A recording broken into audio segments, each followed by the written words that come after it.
ਤੇ ਹੁਣ ਚੱਲੀਏ ਤੈਨੂੰ ਦਵਾਈ ਲਿਆ ਕੇ ਦਈਏ ਉਥੋਂ ਕਾਲੇ ਹਸਪਤਾਲ ਤੋਂ। ਅੱਲਾ करे यार तू ठीक हो जाए, स्कूल जाए। आमीन। अभी मैं जा रहा हूँ स्कूल। अस्सलाम वालेकुम व्यूअर्स, कैसे हैं आप? खैरियत से हैं? और मैं भी खैरियत से हूँ। मैं हूँ अब्दुल वहाब इशफाक और आप देख रहे हैं हमारा यूट्यूब चैनल बिजवात फूड सीक्रेट। अल्लाह ताला के शुक्र व करम और उसके फजल के साथ आज का व्लॉग करते हैं जी शुरू।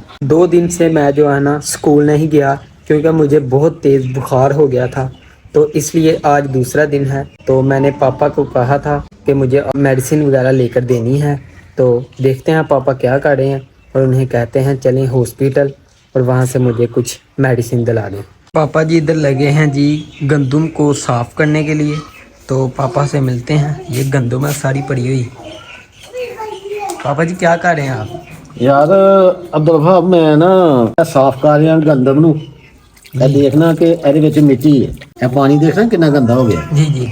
ਤੇ ਜ਼ਾਹਿਰ ਇਹਦੇ ਵਿੱਚ ਮਿੱਟੀ ਹੈ ਤੇ ਗੰਦਾ ਹੋਇਆ ਨਾ। हाँ जी। ਤੇ ਇਹਨੂੰ ਸਾਫ ਸੁਥਰਾ ਕਰਕੇ 3-4 ਦਿਨ ਤੋਂ ਬਾਅਦ ਜਿਹੜਾ ਨਾ ਸੁੱਕ ਜਾਏਗੀ, ਫਿਰ ਇਹਦਾ ਆਟਾ ਪਿਆਵਾਂਗੇ। ये साफ़ हो गई है? हाँ ये साफ हो गई है माशाल्लाह। ये देखें ना कैसी गंदम है, सफ़ेद।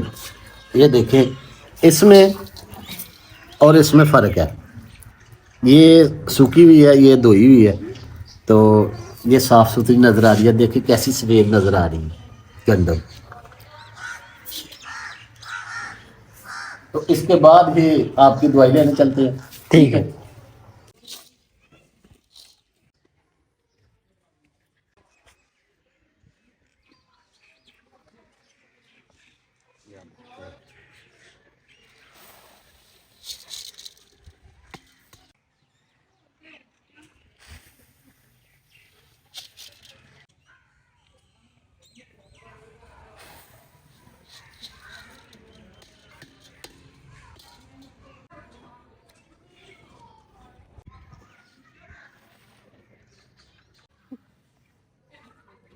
पापा ने अपना काम मुकम्मल कर लिया है। गंदम वगैरह को छत पर खुश्क होने के लिए फेर दिया है, तो अभी चलते हैं पापा जी। हाँ मैं रेडी है, मेरा काम खत्म हो गया जी। तो हूँ चलिए तेन दवाई लिया के दईए उतों काले हस्पताल तो। चलो जी। फिर दवाई लईए तो फिर अल्लाह करे यार तू ठीक हो जाए, स्कूल जाए। आमीन।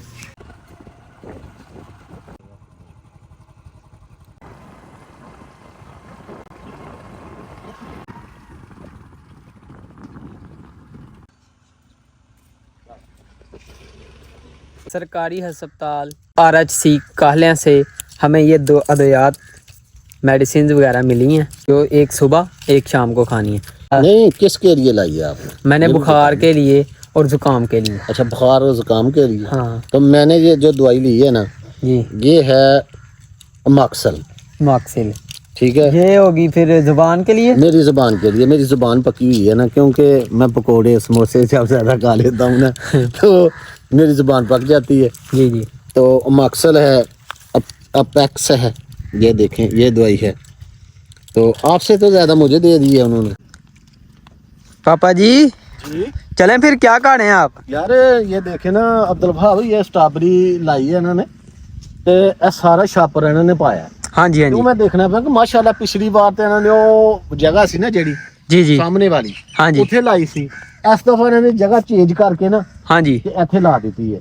ते माशाल्लाह अज जेड़ा ना इन्होंने ए देखे ना, ए दे हाँ जी हाँ जी। ਇਹਨਾਂ ਇਹ ਜਿਹੜੇ ਸੁਰਾਖ ਕੀਤੇ ਨੇ ਨਾ ਇਹਨਾਂ ਨੇ ਹਾਂਜੀ। ਤੋੜ ਦੀ ਤੋੜ ਤੇ ਹਾਂਜੀ। ਇਹਨਾਂ ਸੁਰਾਖਾਂ ਦੇ ਵਿੱਚ ਪੌਦੇ ਲਾਣੇ ਨੇ। अच्छा।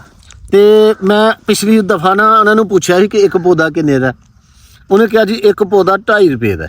हाँ जी। ਤਕਰੀਬਨ ਇੱਕ ਪੌਦਾ 2.5 ਰੁਪਏ ਦਾ। ਤੇ ਕਿੰਨੇ ਸੁਰਾਖ ਨੇ ਤੇ ਇਹਨਾਂ ਨੇ ਇੰਨਾ ਵੱਡਾ ਖਰਚਾ ਕੀਤਾ ਹੈ। ਤਕਰੀਬਨ ਸਾਰੀ ਜਗ੍ਹਾ ਨੂੰ ਇਹਨਾਂ ਨੇ ਉਹ ਜਿਹੜਾ ਨਾ ਛਾਪਰ ਨਾਲ ਢੰਪਿਆ जी। ਤੇ ਕਿੰਨੀ ਮਿਹਨਤ ਕੀਤੀ ਹੈ।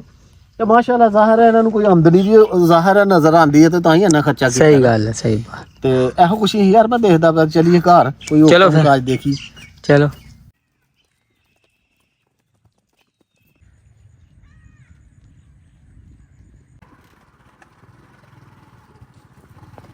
दवाई लाकर ना खा लेने के बाद तो पापा आ गए थे सीधा खेत में, लहसुन लगा रहे थे।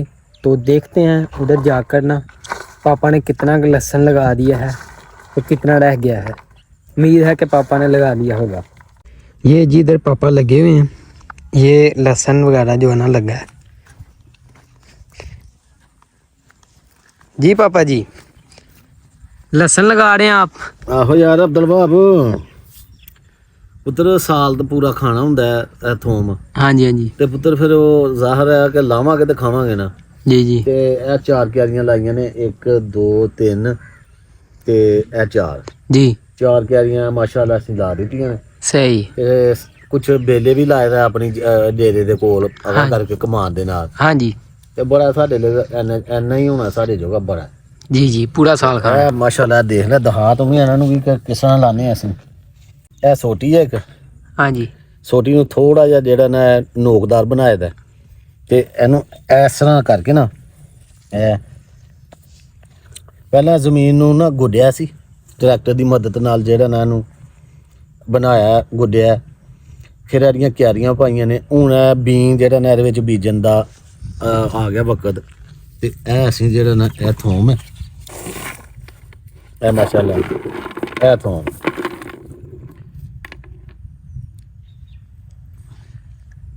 ਇਹ ਥੋਮ ਹੈ ਜਿਹੜਾ ਅਸੀਂ ਮਾਸ਼ਾਅੱਲਾ ਲਾਉਂਦੇ ਹਾਂ। ਤੇ ਇਹ ਮੋਟਾ ਮੋਟਾ ਇਹ ਬਰੀਕ ਥੋਮ ਹੈ, ਇਹਦੇ ਵਿੱਚੋਂ ਛਾਂਟ ਕੇ ਤੇ ਇਹ ਮੋਟਾ ਮੋਟਾ ਕੱਢੇ, ਕਿਉਂਕਿ ਬੀਜ ਜਦੋਂ ਲਾਓ ਨਾ ਤਾਂ ਤੰਦਰੁਸਤ ਲਾਉਣਾ ਚਾਹੀਦਾ, ਤੇ ਤੰਦਰੁਸਤੀ ਹਜ਼ਾਰ ਨਿਅਮਤ ਹੈ।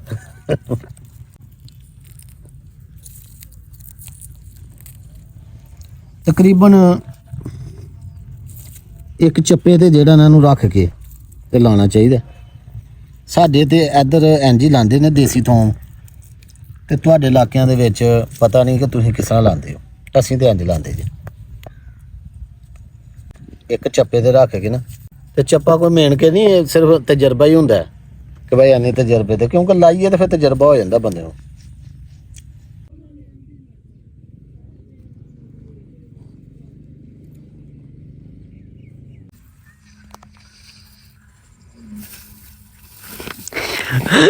पापा गिर गए यार मैं तो गिर गया हूँ। ये पीछे खाई है, थोड़ा सा खाई है, उसमें मैं गिर गया। हमारा उठे उठे कोई बात नहीं। ये हमारे थोम भी एंड हो गया और मेरा भी एंड हो जाता है कि पीछे लगा मैं डिग पे। चलिए जी, हम घर को रोटी पानी दा देखिए। 2 दिन के बाद विवस अभी मैं जा रहा हूँ स्कूल, क्योंकि जो है ना बहुत छुट्टियाँ काट ली हैं। वैसे तो 2 छुट्टियाँ की हैं, ऐसे लग रहा है कि मैं बहुत दिनों से स्कूल नहीं गया। तो आपको पता मेडिसिन वगैरह ली थी इधर कालिया हॉस्पिटल से, तो काफ़ी तबीयत जो है ना दुरुस्त हुई है। तो अभी पापा को मैंने कहा है मुझे छोड़ें स्कूल, तो तलीम का आगाज़ करें। तो जी पापा जी चले फिर। अब्दुल वहाब, जब आपको टीचर वहाँ पूछेंगे ना, हाँ तो मेरी तरफ से उनके कहना कि पापा से बात करने व्हाट्सएप नंबर पे, हाँ तो मैं उनसे बात कर लूँगा, क्योंकि ज़ाहिर है वो टीचर हैं, आपको पूछना भी, आपकी टफ तालीम है, आप जी। मैट्रिक, हाँ जी तो उनको कहना कि वो मुझसे बात कर लें, तो मैं उनको ना बता दूंगा कि वाकई बीमार था। चलें ठीक है, क्योंकि लड़के बहाने भी बहुत बनाते हैं। ठीक है। तो विवस आज के लिए इतना ही। अपना और अपने गिरदोनवाह का ख्याल रखें। अब्दुल वहाब इशफाक को इजाज़त दें। अल्लाह हाफिज़। सफाई निसमान है। अल्लाह हाफिज़।